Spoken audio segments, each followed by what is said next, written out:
What do your fellow Blackwater alums think about you, whistleblowing on everything they're doing? Have you gotten any pushback on that? You ever had some people kind of get upset with you about this?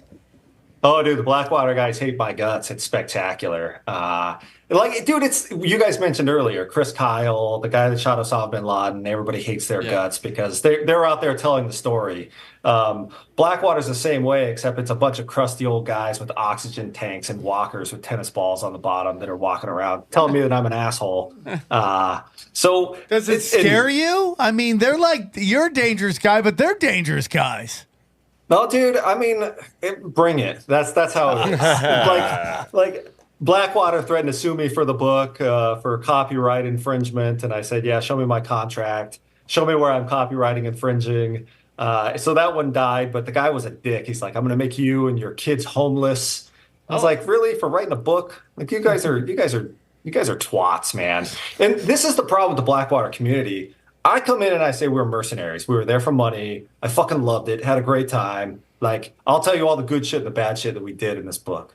A lot of those guys hold on to that like it's their only persona is that they worked for Blackwater and they were over there doing like the Lord's work and everything they did was good. It's bullshit. You were a mercenary. And if you can't look yourself in the face, that's your problem, not mine. Just because I did and I'm, giving the story to other people doesn't make me the asshole.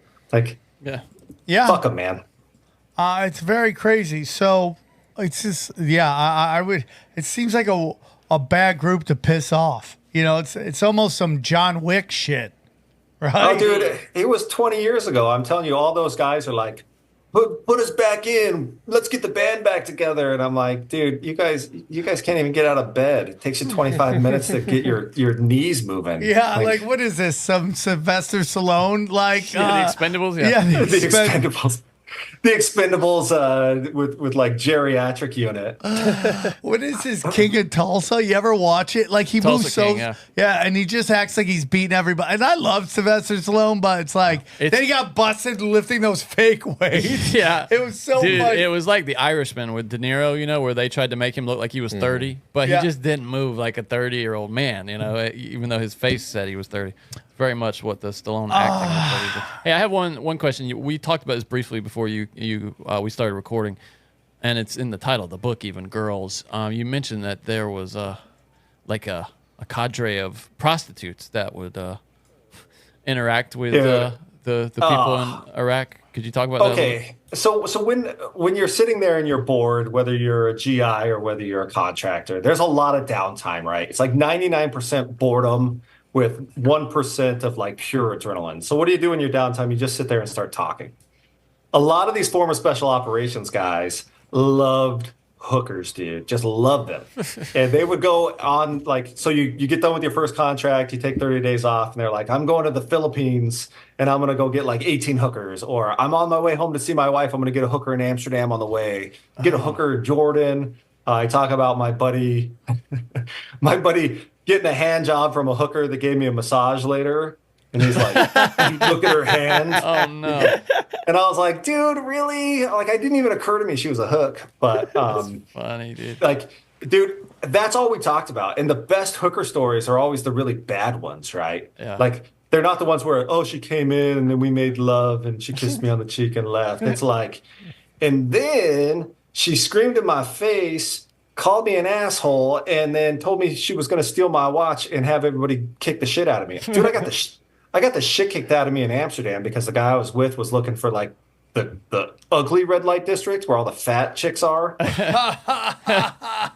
So, dude, it was like, I mean, it's like young guys talking about girls, except I was shocked at how many people just love them some hookers. And whew, do you think that's because of how stressful the gig is? Is it partly related to that, you think?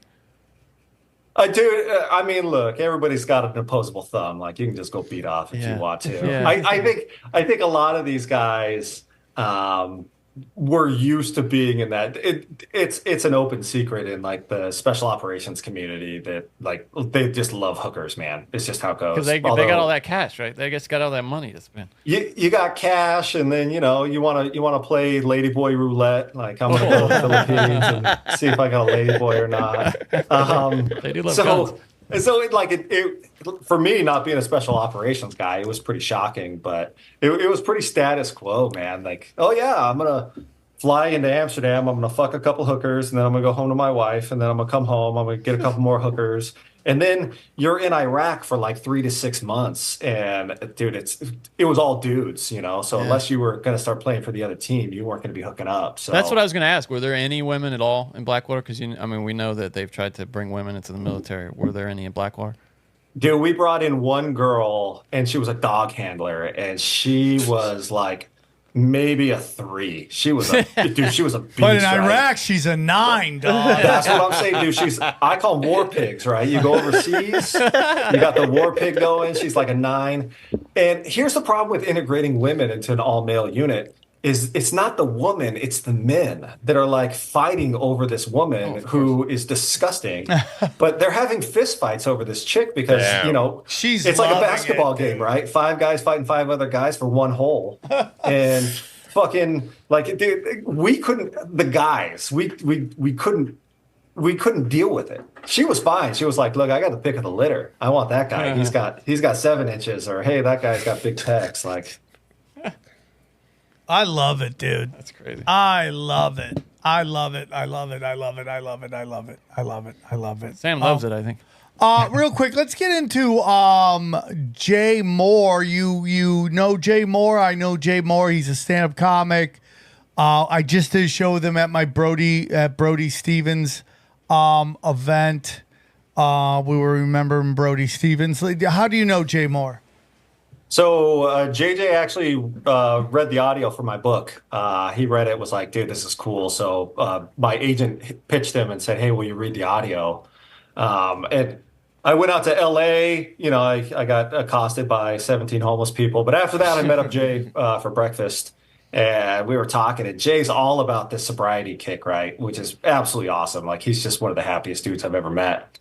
And I was drinking pretty heavily at the time, nightly. And I finally just reached out and was like, "Dude, I'm fucking like I'm an alcoholic. Like, how the fuck do I unscrew myself?" And Jay's like, "Here's how you do it, man." And he pulled me through, the meetings and getting myself sober. Oh, it's great. Probably one of the nicest dudes you'll ever meet in my life. But I've been sober for about 7 months now. Oh, congrats, dude. Yeah, I owe it all to JJ, man. He's a fucking peach. I totally appreciate that. He is great. It's good to see he got sober too. He's sponsoring some of my friends, and I'm super happy for him. And he looked great, dude. He looked great the other night, getting in shape. Super funny guy, and I'm very happy for him. And I'm glad you got sober, dude. You got sober 7 months. It only gets better. Like I tell people, just get to a year, man, and see how your life has changed. I have almost 4 years now. I love it.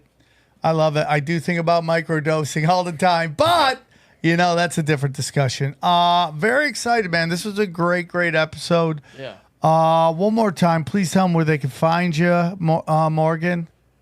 Yeah, track me down on X, Instagram, TikTok if you want to see me shake my titties around. All right, dude. OnlyFans? Are you an OnlyFans, bro? Yeah, OnlyFans. Yeah, but here's what I do on OnlyFans is like I just put my feet in pasta, and then people pay extra if they want sauce. Yeah, right? respect. Shit. Gotta have a hook. Get them in for free. Then Sauce pay for the extra. Sauce is extra. Sauce is extra. You want a little bit of red sauce here? That's going to cost you 15. All right, respect. I respect that very much, dude.